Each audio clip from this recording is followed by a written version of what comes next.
12월 16일 성령이 함께한 마리아.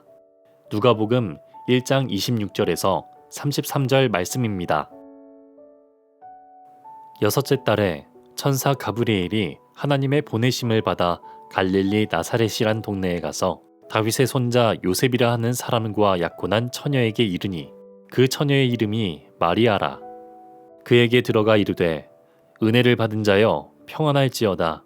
주께서 너와 함께 하시도다 하니 처녀가 그 말을 듣고 놀라 이런 인사가 어찌함인가 생각하매 천사가 이르되 마리아여 무서워하지 말라. 내가 하나님께 은혜를 입었느니라. 보라 내가 잉태하여 아들을 낳으리니 그 이름을 예수라 하라.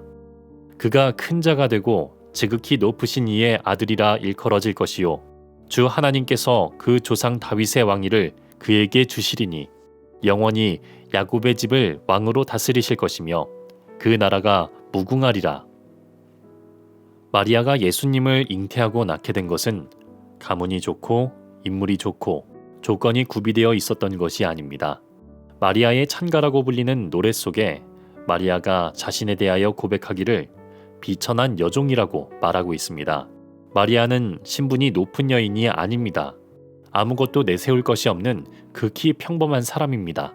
나사렛이라는 동네는 유대 땅 중에서도 변방인 갈릴리 중에서도 후미진 동네입니다.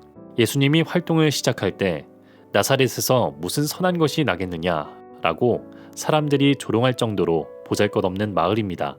그런데 26절을 보면 천사 가브리엘이 그를 찾아왔습니다.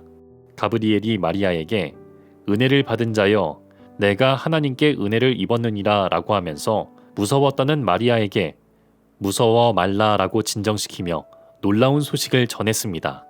마리아는 아무것도 내세울 것이 없는 사람입니다. 자랑할 만한 것도 없습니다. 잘한 것도 없습니다. 그런데 하나님께서 마리아에게 은혜를 주신 것입니다. 이것이 하나님의 은혜입니다. 일방적인 하나님의 은혜입니다. 아무 자격 없고 아무 공로 없지만 전적 타락한 상태에 있는 마리아를 부르시고 하나님의 자녀 삼아 주신 것입니다. 아무런 자격이 없고 조건도 없는데 일방적으로 사랑을 베풀어 주신 것을 은혜라고 말합니다. 마리아만 이 은혜를 받았을까요? 우리도 이 은혜로 말미암아 구원을 받고 하나님의 자녀가 된 것입니다. 아무 조건도 자격도 공로도 선한 것도 없는 마리아가 하나님의 일방적인 선택을 받아 은혜를 입고 구주 예수 그리스도의 어머니가 된 것입니다.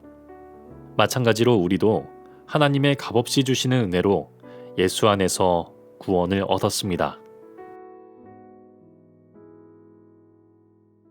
여호와 우리 하나님, 마리아가 은혜를 받은 것과 같이 우리도 은혜를 받았습니다. 말로 다 할 수 없는 하나님의 은혜에 감사하며 살아가는 우리가 되게 하옵소서. 예수님의 이름으로 기도드립니다. 아멘.